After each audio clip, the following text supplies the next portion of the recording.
Welcome back, everybody. This Week in America, website thisweekinamerica.us. Virginia Stevens works with autistic children at Loudoun County Public School, a middle school in Virginia. Mrs. Stevens has a master's degree in special education, K through 12, from West Virginia University.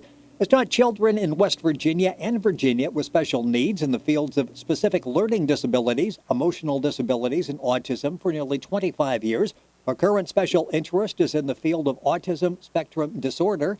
The author recently completed an autism certificate from George Mason University. She's an active member on the Council for Exceptional Children. Her first book is the topic of today's program, Introducing Middle School, a Transition Guide for Parents of Children with Special Needs. The website, and we'll mention this throughout the program, and you can link on at our website, facingmiddleschool.com. Information at our website, thisweekinamerica.us. Our guest on the program, Virginia Stevens. Virginia, welcome to the program. Great to have you with us today. Thank you. Glad to be here. This is really an important book, and I understand this really came out of what your classroom experiences over the years. And you spent some time talking to parents to get their concerns and the questions that they would have liked to have asked had the opportunity, and students as well. So this is what the result of actually experiences in your classroom. Oh, yes.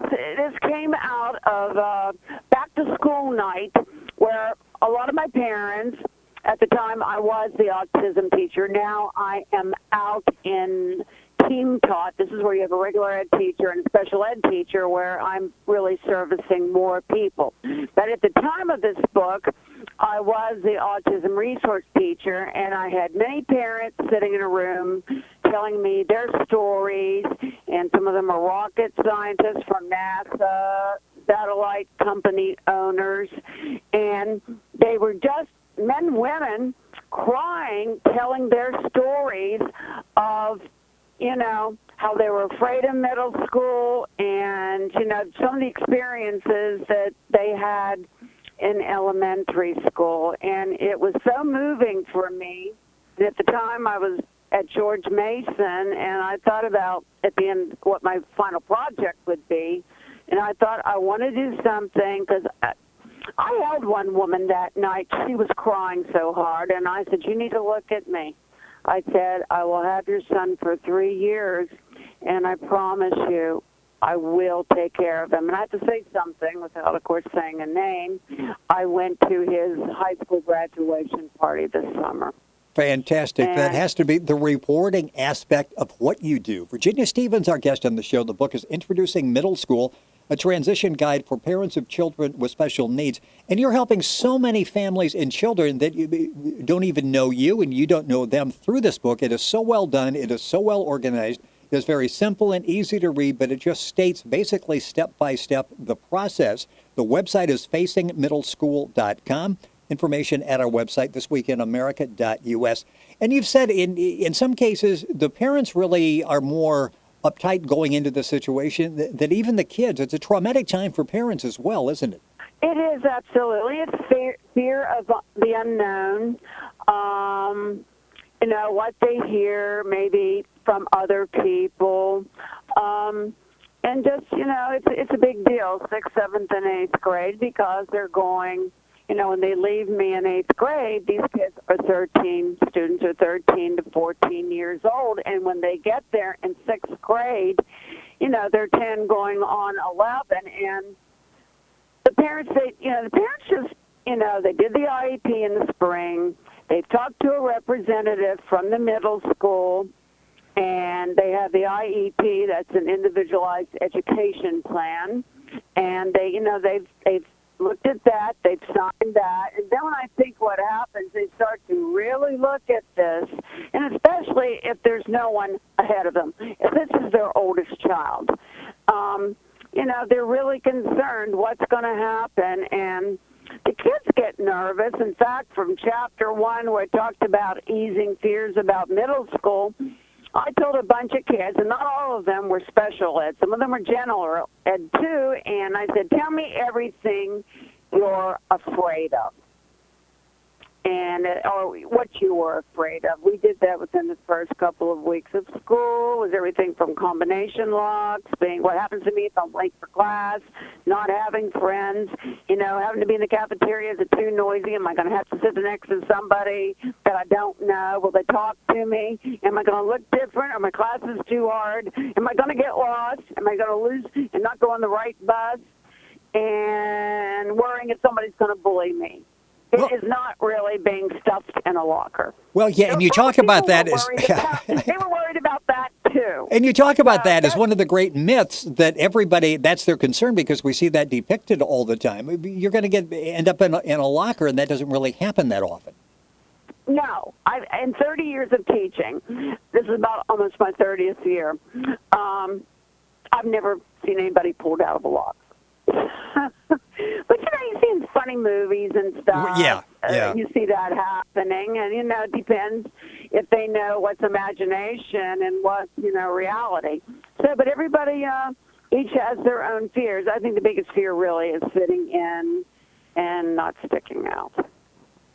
Yeah, and you talk about it's kind of a creepy thing too. This book is so important to special needs students, but everybody can learn from this. The organization that goes into this, and when you think about that, middle school is really a special time, isn't it? It's a real transition time for these kids.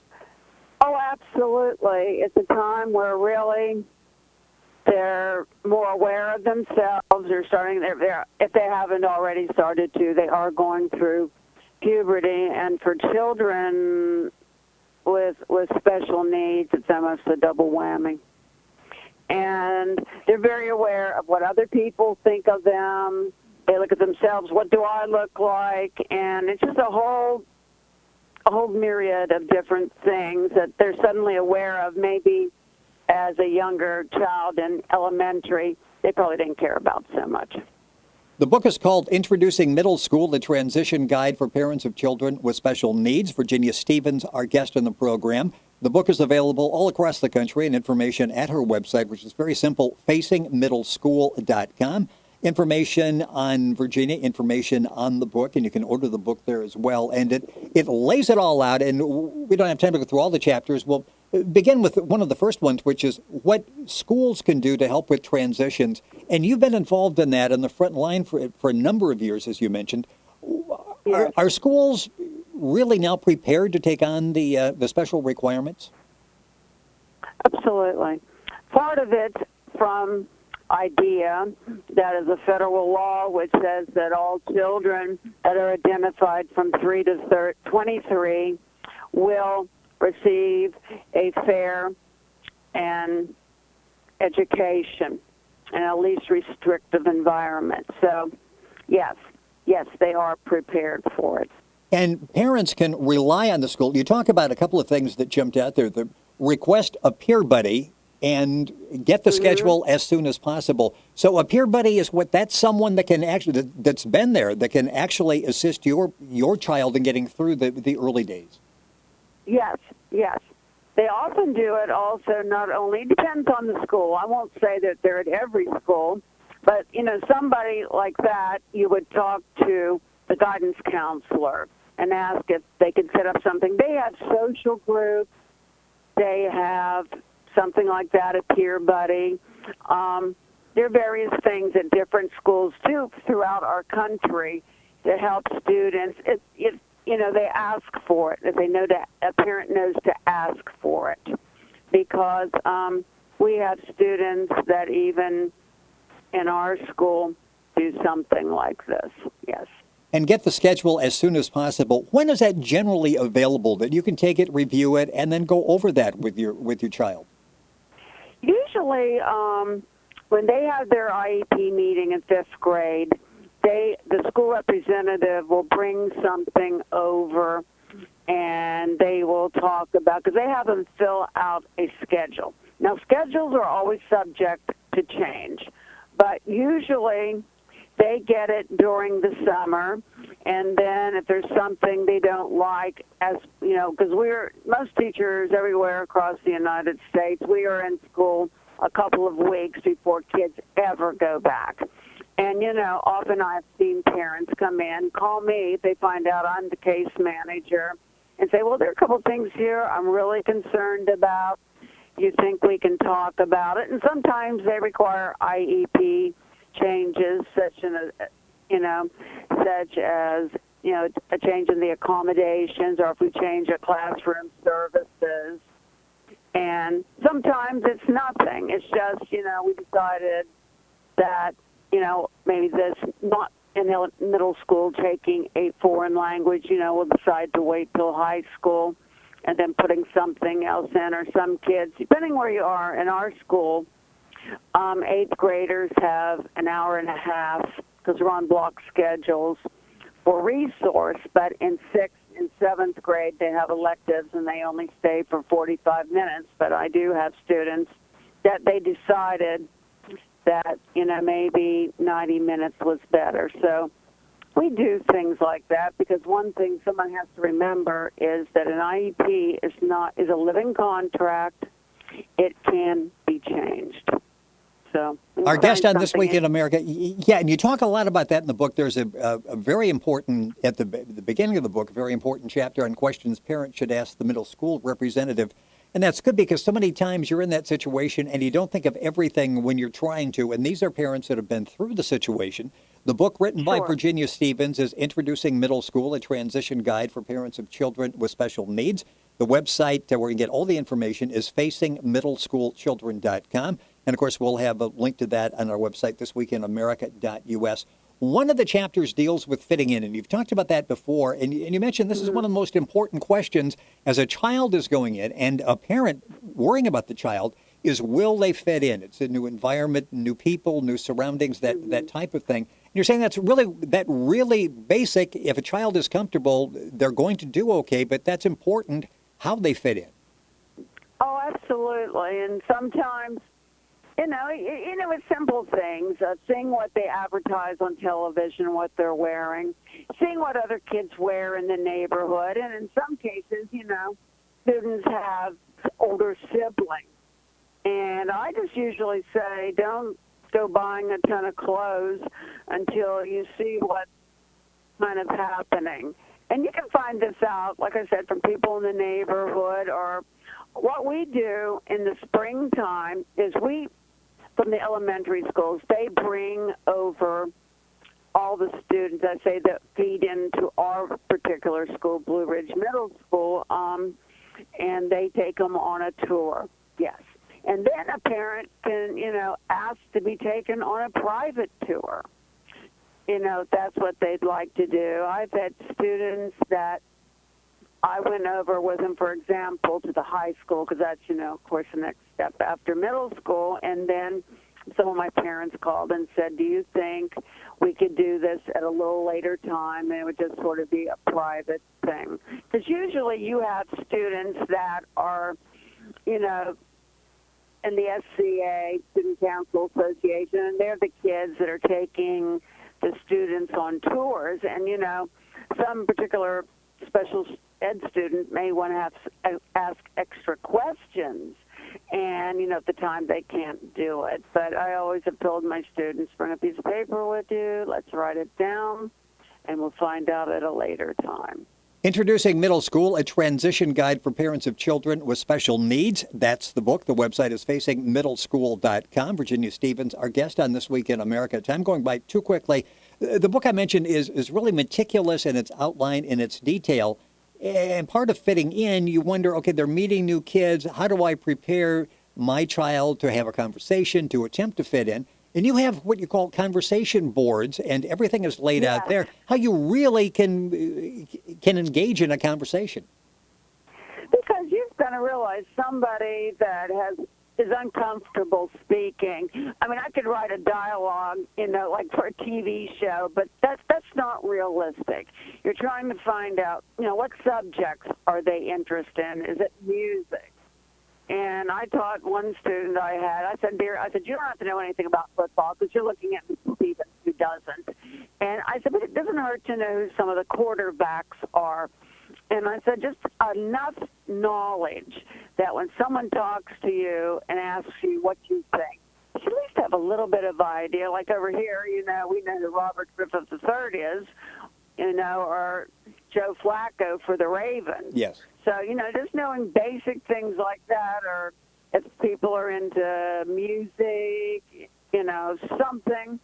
Because music's a universal language, and often just finding little things. And I had one little girl that was very quiet, and I finally taught her when someone said, "Have a great weekend," to say, "And you too." That's all she had to say, "And you too." And just something that simple, and she's part of the conversation then. Yes, instead of just when the person says it to them, just looking at them. And, but it is very, very hard for these students often to get conversations going. It's reciprocity. And so when somebody may look at this, they may think it's a little bit, I don't know the word I want to use is stilted or stiff, but I'm trying to think of very simple things to say. Where can you put it? Can you stick it in your lunchbox? Oh, okay, what do you do if you buy your lunch? Well, stick it in your pocket.